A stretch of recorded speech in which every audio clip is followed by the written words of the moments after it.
Hey YouTube. I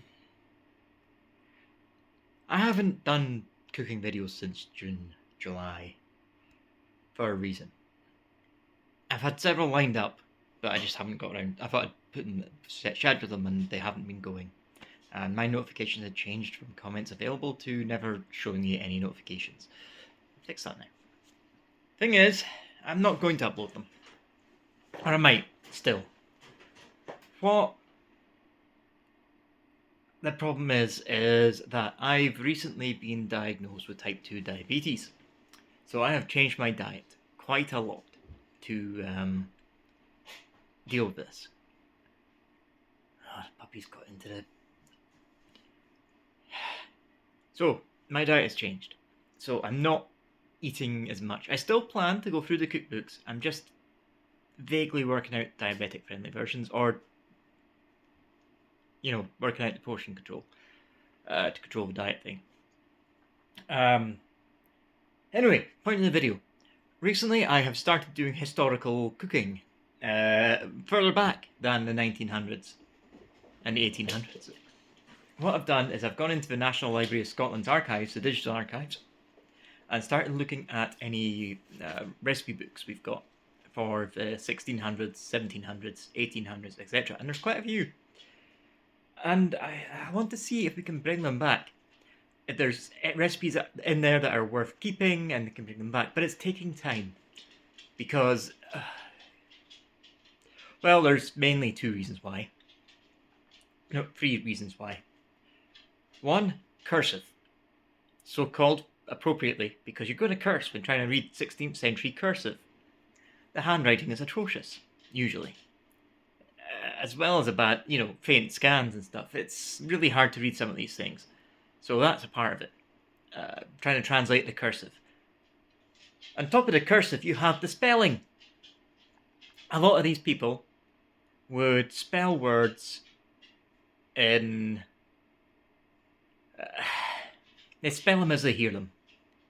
So a lot of these books are medicine books or cure-all books / recipe books, and it's not great. So things like cure, C-U-R-E, as in to cure yourself, to be cured from illness, is often spelled in weird and wonderful ways, like K-E-U-E-R. Or asparagus is known as sparagras, S-P-A-R-A-G-R-A-S-S. So there's a lot of ingredients in there that I'm trying to work out what the hell they meant. And then the third issue is conversion. See, in the 1600s, Scotland stopped using, towards the end of the 1600s, about 1670 to 90, we phased out, officially, the Scottish measurements, based on the old measurements of the L. So you'd have stuff like choppins, muchkins, drams, furlots, things like this, pecks, which would be difficult to figure out if someone, thankfully the internet didn't. If internet didn't exist, then there's no way I'd know what the hell these were. I do now. But a peck, for example, a peck of flour weighs less than a peck of oats. So unlike metric, where 100 grams is 100 grams, doesn't matter what the fuck you're weighing, the dry weight stuff quite often depends upon what you're weighing. So that's fun. Trying to work out the measurements. And on top of that, Scottish measurements are bigger than imperial measurements and American measurements. So a Scottish pint is, give or take, a little bit over 2 litres. Or is it 1.5 litres? Something like 1.6 litres. Whereas an English imperial pint is something like 568 millilitres. And I think the American one is like 468, something like that. So the Scottish stuff tends to be larger by a fair bit. So I have to work that out into metric. And yeah, it's not fun. And then, actually, not only am I converting that, I'm also converting random shit. Like a penny's worth of cinnamon.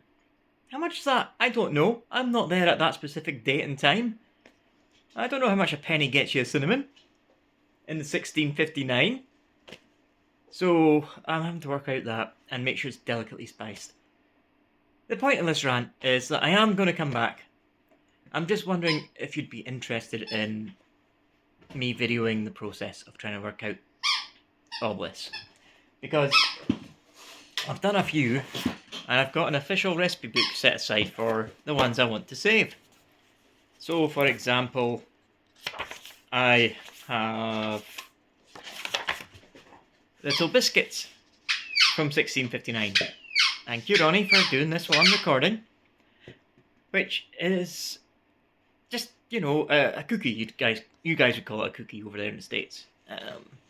But although the Scottish cookie is different to an American cookie, what we know as a cookie now, it's apparently a bap type thing that you'd serve with jam and butter.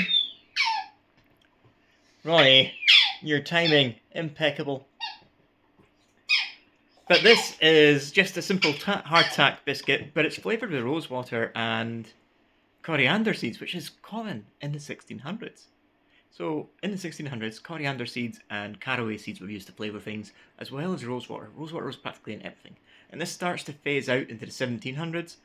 1700s is still lightly using rosewater, but coriander seems to be gone. Coriander seeds seem to be gone, but in comes currants. Currants are a small tart fruit, usually black. Black currants are quite often what you'd have in the UK. You don't get them in the States as much because there was a disease that threatened a lot of crops in the early 1900s, I think it was. White something or other, when black currants were transported over. And black currants were the transmission. So they were banned by the US. And that's why the US does not tend to have blackcurrant flavoured things. It has grape flavoured things, which is based on the Concord grape or the Champagne grape. I can't remember which. It's not a popular grape over here. I think it's a Concord. So that's why grape flavoured things don't taste like grape to us in the UK, but they do in the States to a degree. Or purple. Our purple tends to be blackcurrant. So yeah, we've got these currants coming in into the 1700s.